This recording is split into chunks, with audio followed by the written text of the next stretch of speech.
Buongiorno e benvenuti a 7 in punto, prima parte della trasmissione che la dedichiamo a quello che è un po' uno dei prodotti del nostro territorio, del Veneto in particolar modo, che è diventato ambasciatore del Veneto, ma non solo del Veneto, anche dell'Italia nel mondo, e non è un mistero che è il prodotto che c'è nell'export e che dà delle ottime performance nell'economia. Sto parlando del vino e so che i telespettatori forse sanno che io sono astemia, per cui dicono come fa a parlare di vino una che non l'ha mai assaggiato, ma forse anche è un approccio particolare di capacità di indagare questo prodotto. E per parlare di vino, qui con me questa mattina ho Silvia Locatelli, che è responsabile delle pubbliche relazioni di Enos, che è un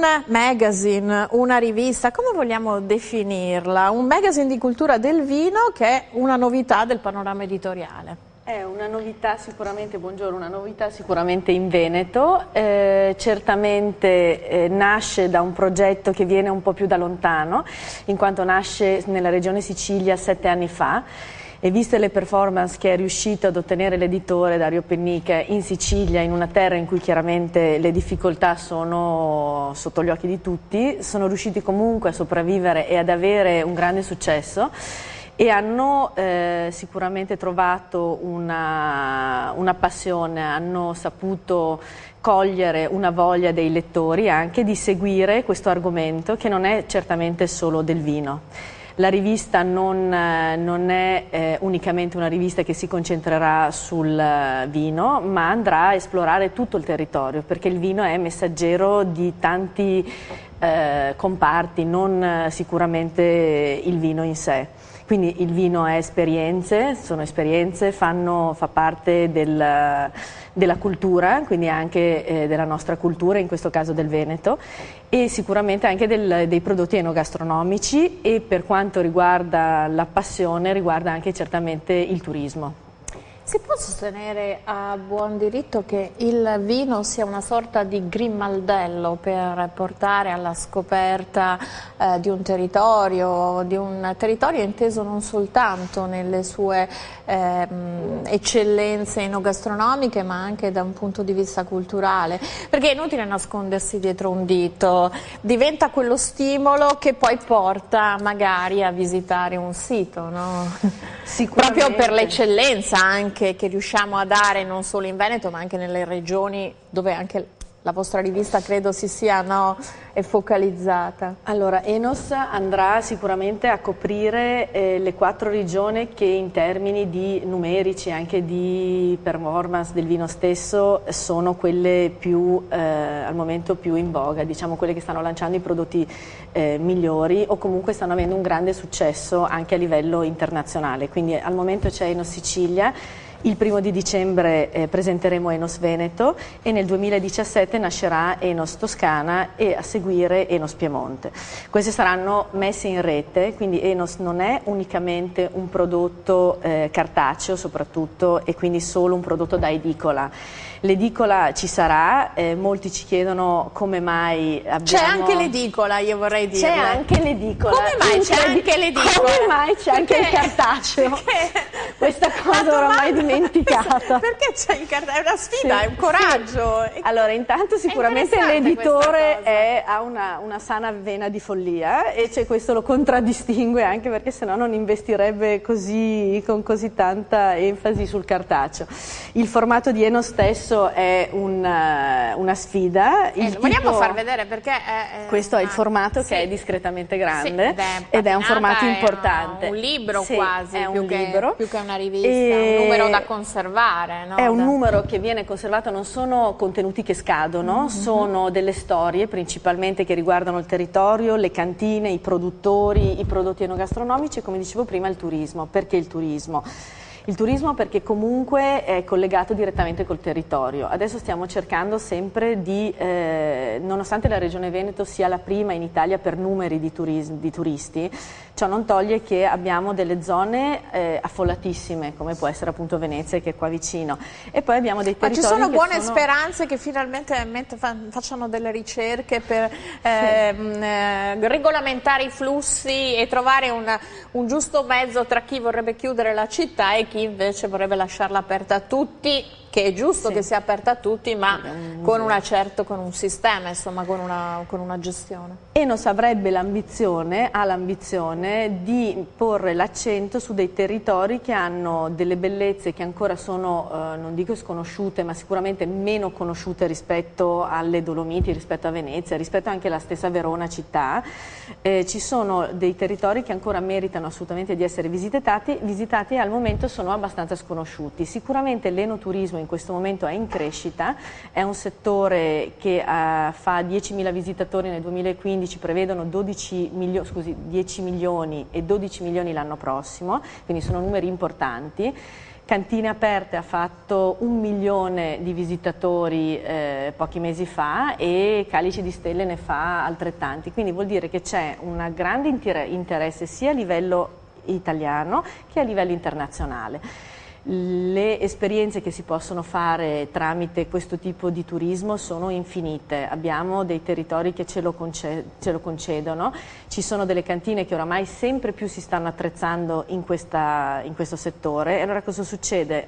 L'editore si è accorto che sempre più spesso le cantine sono collegate poi all'ospitalità e all'enogastronomia, perché le aziende agricole a loro volta hanno diversificato, producono dal miele agli ortaggi, ad altri prodotti, e hanno della disponibilità a livello di camere. Quindi questo è diventato una triangolazione che Enos vuole promuovere, quindi il settore è vasto e va a toccare vari ambiti. Avete colto perfettamente, perché adesso penso alle classiche guide turistiche, no? Sì. Dove c'era tutta la parte storica, sì, tradizionale, la parte culturale e poi l'inserto finale dove mangiare e cosa bere.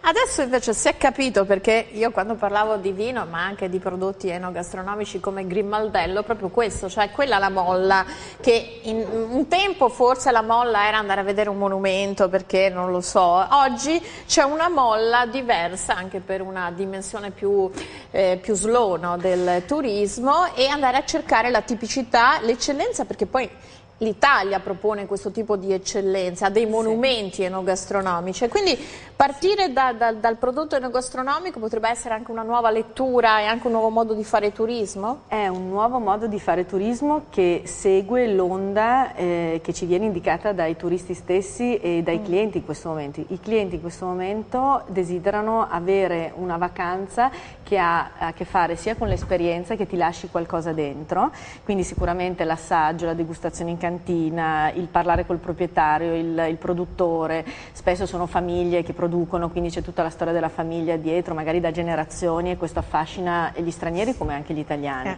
In più c'è sicuramente il discorso enogastronomico, che chiaramente va ad appagare un altro senso, che è quello del palato, che sicuramente aiuta. In più c'è la parte culturale, perché spesso e volentieri poi si trovano aziende che sono magari anche all'interno di proprietà antiche, di castelli, di more, che hanno una loro storia, oltre a territori che comunque offrono un percorso turistico. Se noi andiamo a vedere su Enos, ci sarà un servizio sulle 15 strade, 15 itinerari delle strade del vino, sono 15 in Veneto, sono tantissime, quindi si passa dal Custozzo al Soave, al Prosecco e avanti così, quindi all'Amarone, insomma. Sono 15, ma lo sono anche di istituzione relativamente recente, quindi sono relativamente recenti, non sono mai state messe in rete, se non grazie alle associazioni come il Movimento Turismo del Vino, oppure le città del vino, tra cui abbiamo il presidente che è a Conegliano quest'anno, quindi insomma abbiamo anche una certa città del vino rappresentanza. Conegliano Valdobbiadene, esatto, mi raccomando, Conegliano Valdobbiadene, perché altrimenti per la DOC di OCG superiore, cerchiamo di parlare di tutti. Quindi abbiamo anche una rappresentanza importante in questa regione e vale la pena, crediamo che valga la pena fare sistema. Fare sistema in Italia è molto difficile, noi stiamo sicuramente, questa è la difficoltà maggiore di Enos.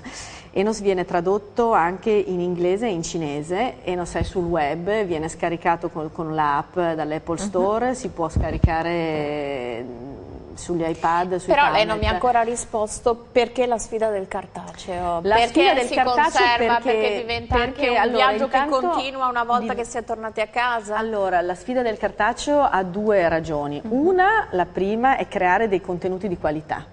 Allora, ci sono giornalisti, ci sono storie da raccontare, vanno raccontate bene, bisogna avere le foto, bisogna avere l'immagine, bisogna avere quindi anche la voglia e il gusto di toccare una carta magari particolare, una carta che magari non è la stessa che si trova in una rivista qualunque, e questo sicuramente è il primo perché, cioè perché c'è ancora un pubblico che in una nicchia di mercato ama ancora sfogliare una rivista che sicuramente riguarda una passione, perché sempre più le riviste che sopravvivono riguardano spesso le passioni, quindi il viaggio, la casa, diventano dei libri da conservare, infatti per questo che dicevo prima, i contenuti non scadono di questa rivista, perché l'itinerario lo puoi leggere adesso, lo puoi fare fra 6 mesi, il vino ti può interessare quel posto, hai voglia di vederlo fra 6 mesi, lo puoi fare, quindi è una rivista sicuramente da conservare. È una rivista che ha dei contenuti di qualità, e ci sono dei giornalisti che scrivono, che hanno la passione, anche oltretutto sono persone che sicuramente sono state scelte per collaborare perché nasce da loro una grande passione e quindi hanno informazioni anche curiose, anche curiosità, perché ci sono storie da raccontare che pochi conoscono. Eppure magari anche noi, gli stessi che vivono in Veneto, non siamo così informati.